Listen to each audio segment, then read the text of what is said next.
Kyiv and Paris are discussing the possibility of using profits from frozen Russian assets to invest in joint weapons production. This proposal was raised during a meeting between Ukrainian Deputy Minister of Defense for European Integration Serhiy Boyev and Pierre Heilbronn, the French President's special envoy for Ukraine's relief and reconstruction. According to Boyev, Ukraine's most urgent needs include air defense and missile defense systems, interceptor missiles, heavy armored vehicles and ammunition. In addition to investments and developing production, Ukraine is also interested in purchasing ready-made weapons. Our needs remain significant. The situation on the front is dynamic, so we require fast solutions. Continuing support from our partners and their readiness to increase it are crucial for us. Ukraine must remain strong on the battlefield. This is essential for achieving lasting peace. Serhiy Boyev, Deputy Minister of Defense of Ukraine for European Integration, on the ministry's website. The use of profits from frozen Russian assets was also raised during a meeting between the presidents of France and the United States at the White House. Donald Trump claimed that Ukraine is supposedly repaying Europe for financial assistance, whereas the US, according to him, receives nothing in return. French President Emmanuel Macron countered, explaining that the EU partially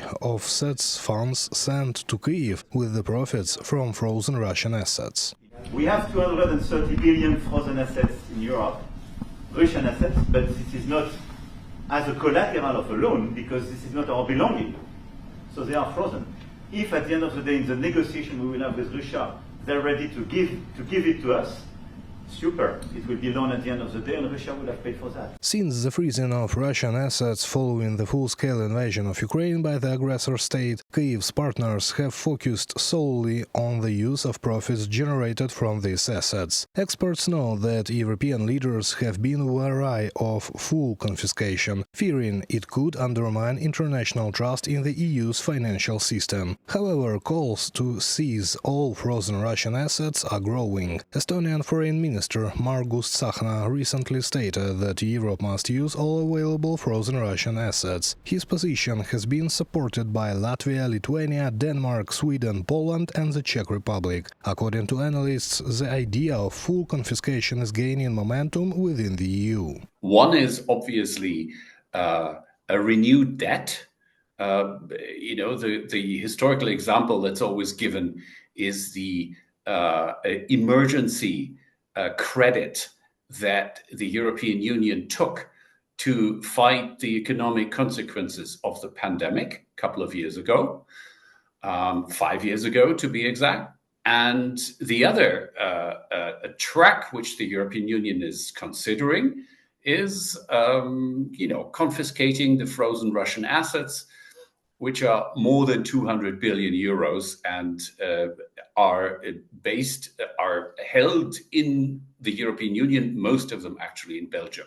Analysts believe that a revision of the strategy regarding frozen Russian assets may begin on March 6 during the European Leaders' Summit on Defense. EU High Representative for Foreign Affairs and Security Policy Kaja Kallas stated that reaching consensus on this issue is still a long way off. But more and more countries are becoming open to the idea of confiscation. So I am not that optimistic that we will reach an agreement in March. But at the same time, I must say the work is ongoing. And I must also say that during this Foreign Affairs Council, there was one more country that came who used to be against moving on with this and came on board, because this is what I've always said.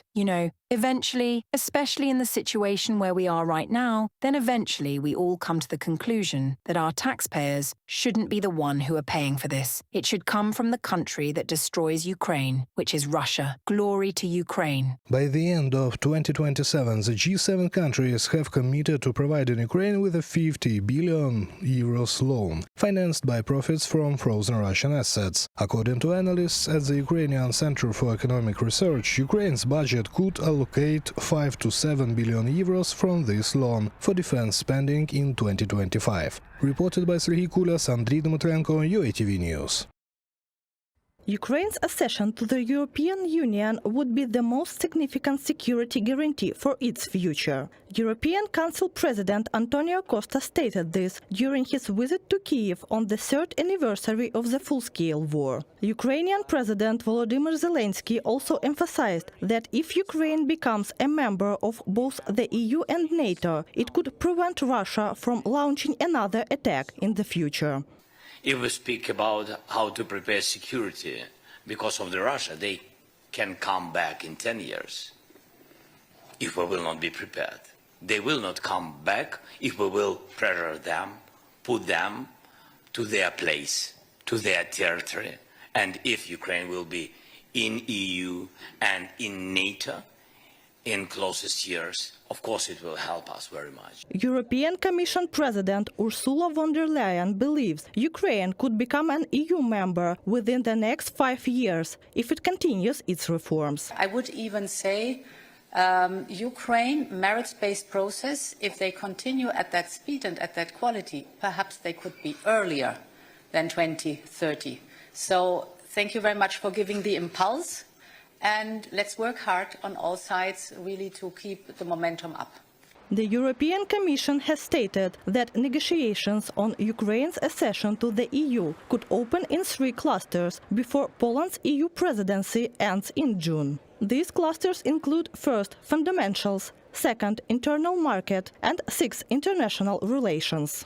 However, several steps still need to be taken before all 6 clusters can be opened. We want to move forward with the enlargement process for Ukraine to open as many as possible, but preferably all clusters in the negotiations with Ukraine on membership, and also to make use of all of the frozen Russian assets to really make Russia pay for the damage that they have caused in Ukraine.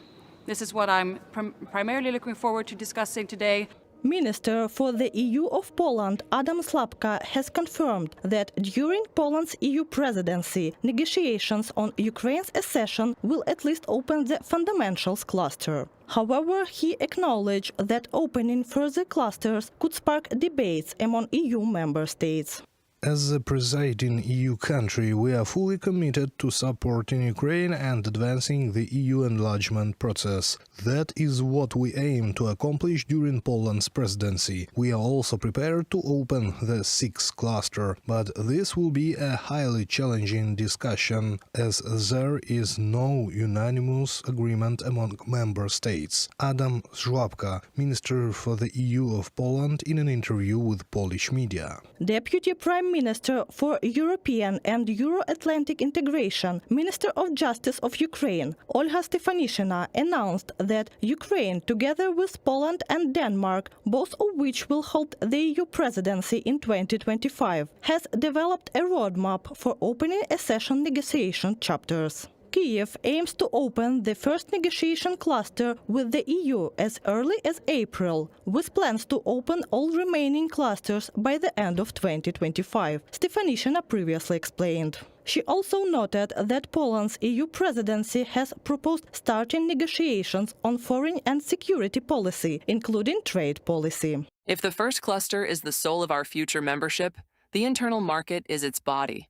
You can aspire to the EU with your soul, but you can't reach it on your feet. That's why the first and second clusters are crucial for us. Olga Stefanishina, Deputy Prime Minister for European and Euro-Atlantic Integration, Minister of Justice of Ukraine, from a speech at the accession of Ukraine to the EU conference. Previously, President Volodymyr Zelenskyy stated that Ukraine aims to open at least 2 negotiation clusters in 2025. However, the ultimate goal remains to open all 6 clusters, he emphasized. EU accession negotiations for new member states are divided into 35 chapters grouped into 6 clusters. Reported by Katerina Bastun, KD, UATV News.